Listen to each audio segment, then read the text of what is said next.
Report of the Imperial Commission on the Disaster at Ionith. Lord Petriade, Chairman. Part 1. Preparations. The Emperor's plans for the invasion of Akavir were laid in the 270s when he began the conquest of the small island kingdoms that lie between Tamriel and Akavir. With the fall of Black Harbor and Ezraniet in 282, Uriel V was already looking ahead to the ultimate prize. He immediately ordered extensive renovations to the port, which would serve as the marshalling point for the invasion force and as the main supply source throughout the campaign. At this time, he also began the construction of the many large ocean-going transports that would be needed for the final crossing to Akavir, in which the navy was previously deficient.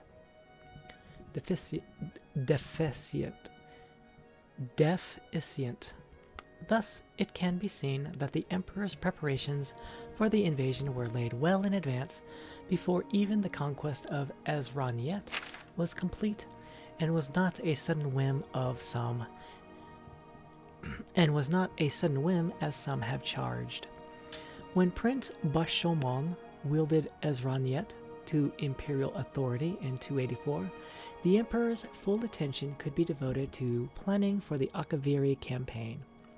Naval expeditions were dispatched in 285 and 286 to scout the sea lanes and coastlands of Akavir, and various imperial intelligence agents, both magical and mundane, were employed to gather information. On the basis of all this information, the kingdom of the Tsayesi in the southwest of Akavir was selected as the initial target for the invasion. Meanwhile, the Emperor was gathering his expeditionary force. A new Far East fleet was created for the campaign, which for a time dwarfed the rest of the navy. It is said to be the most powerful fleet ever assembled in the history of Tamriel. The 5th, 7th, 10th, and 14th legions were selected for the initial landing, with the 9th and the 17th to follow as reinforcements once the beachhead was secured. While this may seem to the layman a relatively small fraction of the army's total manpower, it must be remembered that this expeditionary force would have to be maintained at the end of a long and tenuous supply line. In addition, the Emperor and the army command believed that the invasion would not be strongly opposed, at least at first. Perhaps most crucially, the navy had only enough heavy transport capacity to move 4 legions at a time. It should be noted here that the Commission does not find fault with the Emperor's preparations for the invasion. Based on the information available prior to the invasion, which, while obviously deficient in hindsight, great effort had been made to accumulate. The Commission believes that the Emperor did not act recklessly or imprudently. Some have argued that the expeditionary force was too small. The Commission believes that on the contrary, even if shipping could have been found to transport and supply more legions, an impossibility without crippling the trade of the entire empire, this would have merely added to the scale of the disaster. It would not have averted it. Neither could the rest of the empire be denuded of legions. The memory of Cameron usurper was still fresh, and the Emperor believed, and this commission agrees, that the security of the empire precluded a larger concentration of military force outside of Tamriel. If anything, the commission believes that the expeditionary force was too large. Despite the creation of 2 new legions during his reign, and the recreation of the 5th, the loss of the expeditionary force left the empire in a dangerously weak position relative to the provinces, as the current situation makes it all too clear. This suggests that the invasion of Akavir was beyond the Empire's current strength. Even if the Emperor could have fielded and maintained a larger force in Akavir, the Empire may have disintegrated behind him. Part 2. The Invasion of Akavir. The expedition force left Black Harbor on 23rd Rain's Hand, 288, and with fair weather landed in Akavir after 6 weeks at sea. The landing site was a small Tsaeski port in the mouth of a large river, chosen for its proximity to Tamriel, as well as its location in a fertile river valley, giving easy access to the interior, as well as good foraging for the army. All went well at first. The Tsaesi had abandoned the town when the expeditionary force approached, so they took possession of it and renamed it Septimia, the first colony of the new imperial province of Akavir. While the engineers fortified the town and expanded the port facilities to serve the Far East fleet, the emperor marched inland with 2 legions. The surrounding land was reported to be rich, well-watered fields, and meeting no resistance, the army took the next city upriver, also abandoned. This was refounded as Ionith, and the emperor established his headquarters there, being much larger than Septimia and better located to dominate the surrounding countryside. The expeditionary force had yet to meet any real resistance, although the legions were constantly shadowed by mounted enemy patrols which prevented any but large scouting parties from leaving the main body of the army. One thing the emperor sorely lacked was cavalry, due to the limited space on the transport fleet, although for the time being the battle mages made up for this with magical reconnaissance. The emperor now sent out envoys to try to contact the Tsaesi king or whoever ruled this land, but his messengers never returned. In retrospect, the commission believes that valuable time was wasted in this effort while the army was stalled at Ionith, which could have been better spent in advancing quickly while the enemy was still apparently surprised by the invasion. However, the emperor believed at the time that the Tsaesi would be overawed by the empire's power and he might win the province by negotiation with no need for serious fighting. Meanwhile, the 4 legions were busy building a road between Septimia and Ionith, setting up fortified guard posts along the river and fortifying both cities' defenses, activities which would serve them well later. Due to their lack of cavalry, scouting was limited and communication between the 2 cities constantly threatened by enemy raiders, with which the legions were still unable to come to grips. The original plan had been to bring the 2 reinforcing legions across as soon as the initial landing had secured a port, but the fateful decision was now taken to delay their arrival and instead begin using the fleet to transport colonists. The emperor and the council agreed that, due to the complete abandonment of the conquered area by its native population, colonists were needed to work the fields so that the expeditionary force would not have to rely entirely on the fleet for supplies. In addition, unrest had broken out in Ioneslia.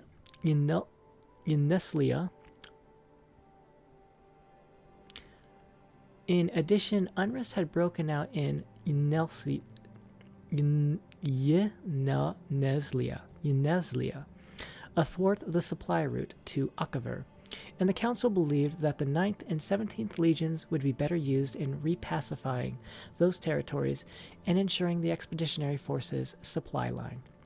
The civilian colonists and their supplies began arriving in Septimia and mid-Hearthfire, and they took over the preparation of the fields, which had been started by the legionnaires for a spring crop. A number of cavalry mounts were also brought over at this time, and the raids on the 2 imperial colonies subsequently fell off.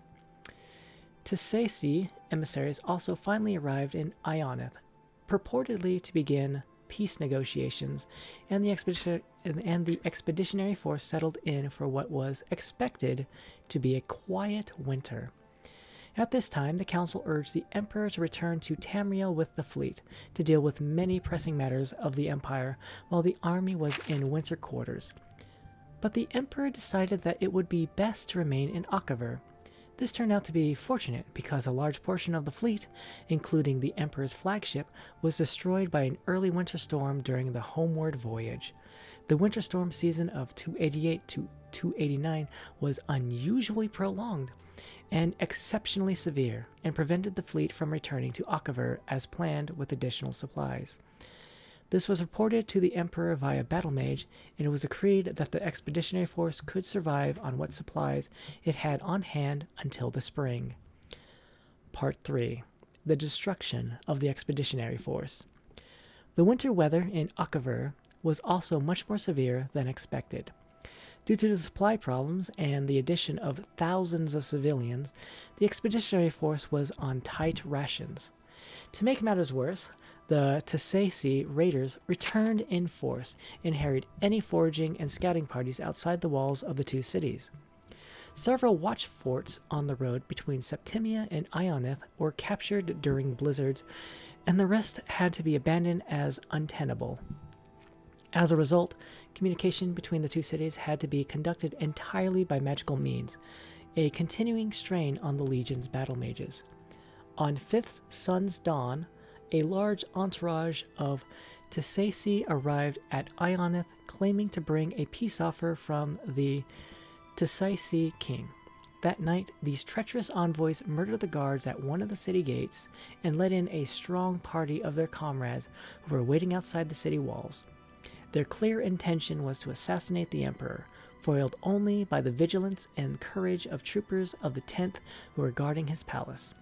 Once the alarm was raised, the Tsaisi inside the city were hunted down and killed to the last man. Needless to say, this was the end of negotiations between the emperor and the Tsaisi. The arrival of spring only brought worse troubles. Instead of the expected spring rains, a hot, dry wind began to blow from the east, continuing with varying strength through the entire summer. The crops failed, and even the river, which in the previous year had been navigable by small boats far upstream of Ionith, was completely dried up by sun's height. It is unknown if this was due to a previously unknown weather pattern unique to Akavir, or if the Tsaisi manipulated the weather through magical means. The Commission leans toward the former conclusion, as there is no direct evidence of the Tsaisi possessing such fearsome arcane power. But the latter possibility cannot be entirely ruled out. Due to prolonged bad weather, the supply fleet was late in setting out from Black Harbor. It finally left port in early Second Seed, but was again severely mauled by storms and limped into Septimia 8 weeks later, much reduced. Because of the increasingly desperate supply situation in Akavir, the Emperor dispatched most of his battle mage corps with the fleets to assist it in weathering the storms, which seemed likely to continue all summer. At this time, the council urged the Emperor to abandon the invasion and return to Tamriel with the expeditionary force. But he again refused, noting that the fleet was no longer large enough to transport all 4 legions at once. The Commission agrees that leaving 1 or more legions behind in Akavir to await the return of the fleet would have damaged army morale. But the Commission also notes that the loss of 1 legion would have been preferable to the loss of the entire expeditionary force. It is the unanimous opinion of the Commission that this was the last point at which complete disaster might have been averted. Once the decision was made to send the fleet back for reinforcements and supplies, events proceeded to their inevitable conclusion. From this point on, much less is known about what transpired in Akavir. With most of the battle mages assisting the fleet, communications between the expeditionary force and Tamriel was limited, especially as the situation in Akavir worsened and the remaining battle mages had their powers stretched to the limit, attending to all the needs of the legions. However, it appears that the Tsaisi may also have been actively interfering with the mages in some unknown manner. Some of the mages in Akavir reported their powers being abnormally weak, and the mages of the War Council College in Cyrodiil, who were handling communications for this council, reported problems linking up with their compatriots in Akavir, even between master and pupil of long training. The Commission urges that the War College make a particular study of the arcane powers of the Tsaisi should the Empire ever come into conflict with Akavir again. What is known is that the Emperor marched out of Ionith in mid-sun's height, leaving only small garrisons to hold the cities. He had learned that the Tsaisi were massing their forces on the other side of a mountain range to the north, and he intended to smash their army before it could gather full strength and capture their supplies, of which he was in desperate need. This rapid advance seems to have taken the Tsaci by surprise, and the expeditionary force crossed the mountains and fell on their camp, routing the Tsaci army and capturing its leader, a noble of some kind. But the emperor was soon forced to retreat, and the legion suffered heavily on their retreat to Ionith. The emperor now found himself besieged in Ionith, cut off from the small garrison at Septimia, which was also besieged. By this time, it seems that the efforts of the few remaining battle mages were devoted entirely to creating water to keep the army alive, a skill not normally emphasized at the War College. The fleet had arrived safely back to Black Harbor, thanks to the Battle Mage Corps, but all attempts to return to Akavir were frustrated by a series of even more savage storms that battered Ezraniet throughout the rest of 289. The Council's last contact with the Emperor was in early Frostfall. By Evening Star, the Council was extremely worried about the situation in Akavir and ordered the fleet to sail regardless of the risk. Despite the continued storms, the fleet managed to press on to Akavir. Hope was raised when contact was made with the Emperor's battle mage, who reported that Ionith still held out. Plans were quickly laid for the expeditionary force to break out of Ionith and fall back to Septimia, where the fleet would meet them. This was the last direct contact with the expeditionary force. The fleet arrived in Septimia to find its garrison under savage assault from a large Tsaci army. The battle mages with the fleet threw back the army long enough for the survivors to embark and the fleet to withdraw. The few survivors of the expeditionary force who reached Septimia told how the Emperor had led the army out of Ionith by night 2 days earlier, successfully breaking through the enemy lines, but then being surrounded by overwhelming forces on the road to Septimia. They told of a heroic last stand by the Emperor and the 10th Legion, which allowed a remnant of the 14th to reach Septimia. 2 survivors of the 10th arrived in Septimia that night, having slipped through the enemy lines during their undisciplined victory celebration. These men confirmed having seen the Emperor die, cut down by enemy arrows as he rallied the 10th's shield wall. Part 4. Conclusion. The Commission believes that the invasion of Akavir was doomed from the start for several reasons, none of which could have been foreseen beforehand, unfortunately. Despite extensive intelligence gathering, the expeditionary force was clearly unprepared for the situation in Akavir. The unexpected weather, which plagued the army and navy, was particularly disastrous. Without the loss of a majority of the Far East fleet during the campaign, the expeditionary force could have been withdrawn in 289. The weather also forced the Emperor to assign most of his battle mage corps to the fleet, leaving him without their valuable assistance during the fighting which soon followed. And of course, the unexpected drought which struck Ionith during 289 dashed the hopes of supplying the army locally, and left the expeditionary force in an untenable situation when besieged in Ionith. The Tsaci were also much stronger than intelligence reports had suggested. Information on the size of the army that Tsaci were eventually able to field against the expeditionary force is vague, as the only serious fighting took place after regular communications were cut off between the Emperor and the Council. Nevertheless, it seems likely that the Tsaci outnumbered the Empire's forces by several times, as they were able to force 4 crack legions into retreat and then keep them under siege for several months. As was stated previously, the Commission declines to criticize the initial decision to invade Akavir. Based on what was known at the time, the plan seemed sound. It is only with the benefit of hindsight does it become obvious that the invasion had very little chance of success. Nevertheless, the Commission believes several valuable lessons can be taken from this disaster. First, the Tsaci may have extremely powerful arcane forces at their command. The possibility that they may have manipulated the weather across such a vast region seems incredible, and it should be noted that 3 commissioners strongly objected to this paragraph even being included in the report. But the Commission believes that this matter deserves urgent investigation. The potential danger is such that even the slight possibility must be taken seriously. Second, the Tsaci appear to possess no navy to speak of. The expeditionary force was never threatened by sea, and the Far East fleet fought nothing but the weather. Indeed, initial plans called for a portion of the fleet to remain in Akavir for use in coastal operations. But in the event there were very few places But in the event there were very few places where the larger vessels of the fleet could approach the land, due to the innumerable reefs, sandbars, islands, etc., that infested the coastal waters north and south from Septimia.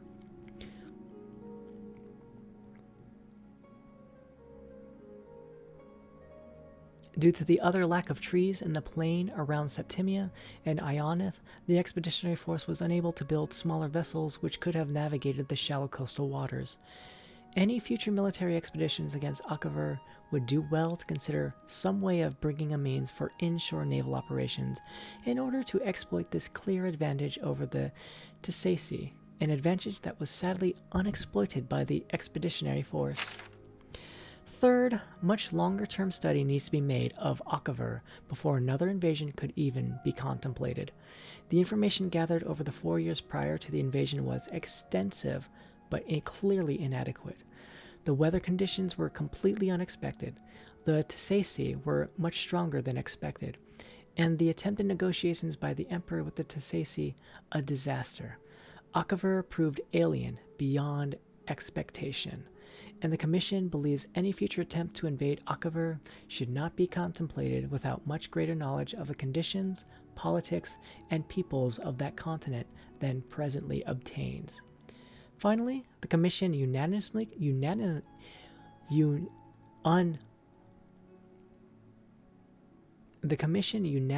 concludes that given what we now know, any attempt to invade Akavir is folly, at least in the present state of the Empire. The Empire's legions are needed at home. One day, a peaceful, united empire will return to Akavir and exact severe retribution for the disaster at Ionith and for our fallen emperor. But that day is not now, nor in the foreseeable future.